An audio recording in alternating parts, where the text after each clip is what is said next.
Hi hello ನಮಸ್ಕಾರ, ಹೇಗಿದ್ದೀರಾ ಎಲ್ಲರೂ? ಅತ್ತ ಇತ್ತ ಸುತ್ತಮುತ್ತ ಎಲ್ಲರ ಚಿತ್ತ ನಮ್ಮ ಟೈಮ್ಸ್ ಆಫ್ ಇಂಡಿಯಾ ಗ್ರೂಪ್ನತ್ತ, ವಿಶೇಷವಾಗಿ ವಿಜಯ ಕರ್ನಾಟಕದತ್ತ. ಯಾಕೆಂದರೆ ನಮ್ಮೆಲ್ಲರಿಗೂ ಇಷ್ಟ ಆಗುವಂಥ ಪಾಡ್ಕಾಸ್ಟ್ನ ಅವ್ರು ತಂದಿದ್ದಾರೆ. ಇವತ್ತಿನ ಪಾಡ್ಕಾಸ್ಟಲ್ಲಿ ವಿಶೇಷವಾಗಿ ನಾವು ಸಾಕಷ್ಟು ವಿಚಾರ ಮಾತಾಡ್ತೀವಿ. ಆರೋಗ್ಯ ಸಂಬಂಧಿತ ವಿಚಾರ ಆಗಿರ್ಬೋದು, ವೈದ್ಯಕೀಯ ಕ್ಷೇತ್ರದಲ್ಲಿ ಆಗ್ತಿರುವಂಥ ಒಂದು ಬದಲಾವಣೆ, ಆವಿಷ್ಕಾರ. ಸೊ ತಡ ಯಾಕೆ, ಶುರು ಮಾಡೋಣ ಅಲ್ವಾ?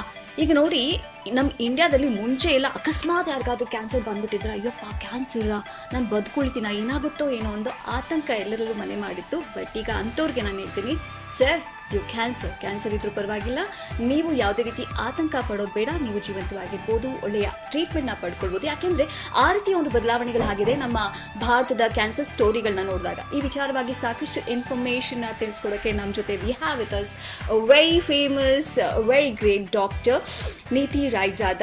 ಇವರು ಪ್ರಿನ್ಸಿಪಲ್ ಡೈರೆಕ್ಟರ್ ಮೆಡಿಕಲ್ ಆಂಕಾಲಜಿ ಮತ್ತು ಹ್ಯಾಮಟೋ ಆಂಕಾಲಜಿ, ನಮ್ಮ ಫೋರ್ಟಿಸ್ ಹಾಸ್ಪಿಟಲ್ ಇರುವಂತಹ ಫೇಮಸ್ ಡಾಕ್ಟರ್. ಅವ್ರನ್ನ ಮಾತಾಡ್ಸೋಣ. Hi doctor. Very glad to see you. Thanks so Heartily much for welcome to our podcast. Doctor, today we're going to have a lot of discussion about India's cancer story. So firstly, I just want to know, how has in India cancer care evolved from past over decades? A very important question. Importantly, what we used to see in the past, 60 to 70% patients were advanced cancers or stage 4 cancer. Now that story has completely changed. We see in our practice, in the past 2 decades of practice, all of us have seen that it is becoming younger patients and also early stage cancer. And these type of talks, awareness talks, actually do so much of a change, remarkable change, because we know that there's something which is treatable. Yeah. And when it is diagnosed on time, when it is diagnosed early, it is very much treatable. And what I can say is there are various reasons why the story has changed. One is that we have better diagnostic facilities. We have a small problem which persists beyond few weeks, and we go to a doctor, and doctor chooses modalities which treat you at the right time by doing diagnostic investigations which diagnoses the problem early. Secondly, the cancer story has changed because we have treatment which is excellent, par excellence as compared to the global standards. So we have everything which is available globally also happening in India, and we have more accessible hospitals which are next to your house, which have all the facilities as well. So facilities have improved, diagnostic modalities have changed, there are more specialized doctors, and cost also has become accessible. So this has been a remarkable change when you look at the global picture. So we can say we have the best medical infrastructures to treat the cancer right now. Yes, that's absolutely correct. We have the best medical infrastructure, but there's still, there is irregular distribution. We may not have the same infrastructure in a tier 3 city or a village, right? So tier 1 city has the infrastructure which is at par with global standards. We have everything. In any dimension of cancer care or even blood disorder care, we have everything. But then it is not equally distributed. There are certain states which are under-delivered, which don't have necessary infrastructure. Okay. There are certain states which have everything, and we have multitude. So there is, yes, disparity in distribution, but yes, we have everything. We can see most of the international patients, they are choosing our India for cancer treatment. If you want to say about this. Yeah, it's actually very true. If you look at medical tourism, India has only for cancer almost 600,000 patients coming every year for cancer care.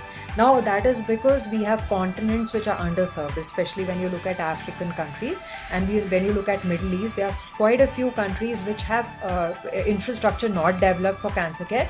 And the second thing is, even if they have great infrastructure, they don't have specialized staff dealing with it. So both of the discrepancies are met when they come to India, and we have a lot of patients who come from SAARC countries, who come from, of course, Middle East, including, all, in fact, even a very affluent Middle East countries also coming over here, including Bahrain, Oman, UAE, and then, of course, all the African countries, West Africa, Central Africa, East Asia. And what we provide is landmark care and at a subsidized cost. Okay. And when compared with the global standards, quality of our cancer treatment, what do you want to say about this? When we look at the quality of cancer care, what we have to understand is India has numbers. So any doctor who has worked in high-end cancer care center has everything at their discretion. They have every facility at their discretion. So the experience is very, significantly higher than any other center. Second thing is, in good centers, we have protocolized treatment. So there's a protocol, there's schema which everybody follows, and those schema allows experience to be enhanced plus all the technology to be integrated. So yes, I mean the quality of care is very good as compared to global standards.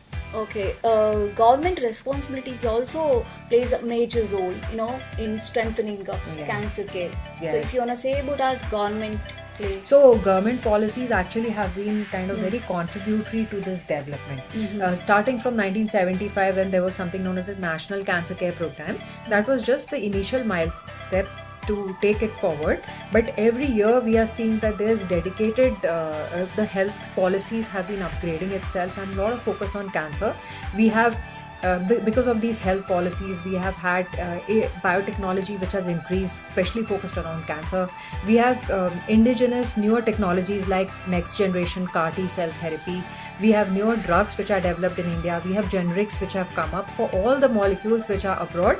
As soon as patents are, as soon as the patent lapses, we have that drug available in our country, which is produced in our country. So pharmacology and pharma drugs have been a major revolution. So in terms of technology, we have CAR T cell, we have pharma, we have increasing dedicated investment on research, also government funded research. We have almost 62 regional cancer centers which are partly supported by the government and which are spanning across all the union territories and states.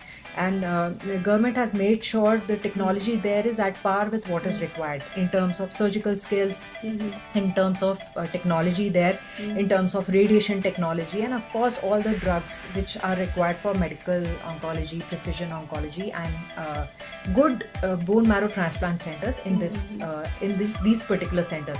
But definitely what we have to understand, this is the government sector, but the private sector also has done landmark changes. I mean, we have centers across states which have all the technology and which actually are also serving to underprivileged by the contribution of not just the corporate but also support with so From the- much from people who can afford, who are running charitable organizations.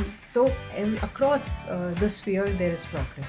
Okay, so we can say there are lots of examples from government taking initiative to strengthen the cancer care. Absolutely, yes. And people usually thinks if they're having cancer, oh my god, treatment will be most expensive, that to advanced treatment. So is this really true or not? See, I can't say that this is untrue. Well, yes, the treatment is expensive. And why the treatment is expensive is because technology is used. And when we use technology, then technology comes at a price. So yes, there are certain aspects of cancer which is technology intense and which requires a lot of cost. And also when a pharma company, maybe a multinational, comes with a new drug or newer therapy options, then they have invested a lot of time in the research, which is also very expensive. But at the same time, there are things which have been done to cut the cost. Again, as I said, indigenous vaccines, indigenous drug development, indigenous technology development. Now we have even robot developed in India.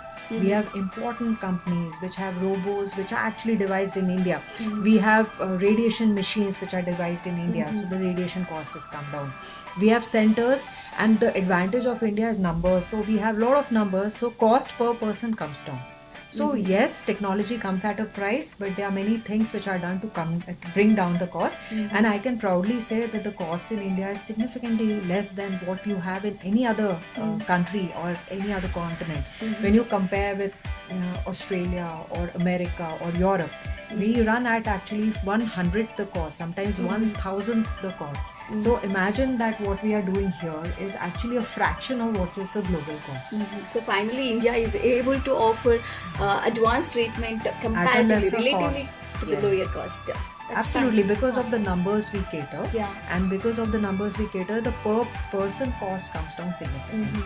So this cost-effective treatment benefiting both, like our patient. patients and abroad people. Yes, Huh. yes, and that's probably the reason we have so many patients who travel from abroad to do this. Also, it's very, I mean, it is as there is a certain, I can possibly say that it's basically also a patient's choice whether they go to a center which can deliver.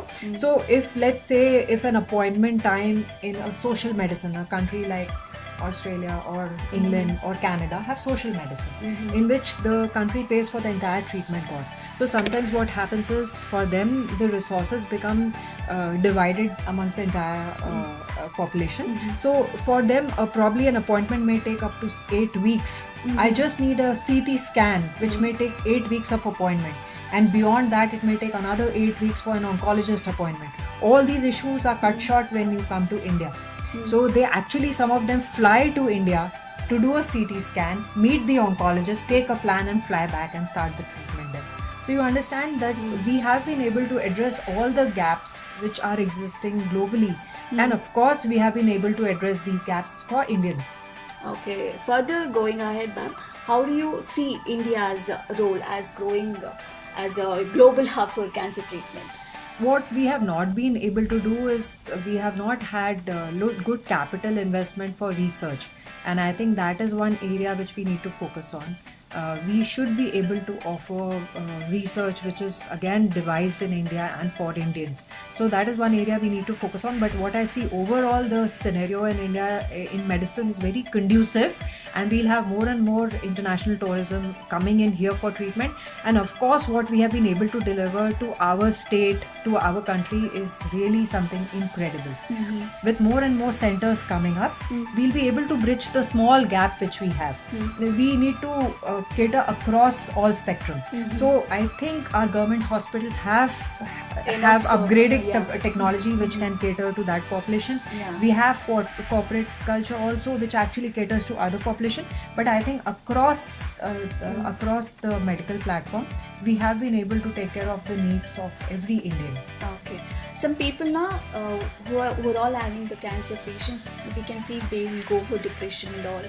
So your words for them, like, they no need to bother, something like that. Yeah. Your words. It's a very important aspect you raised.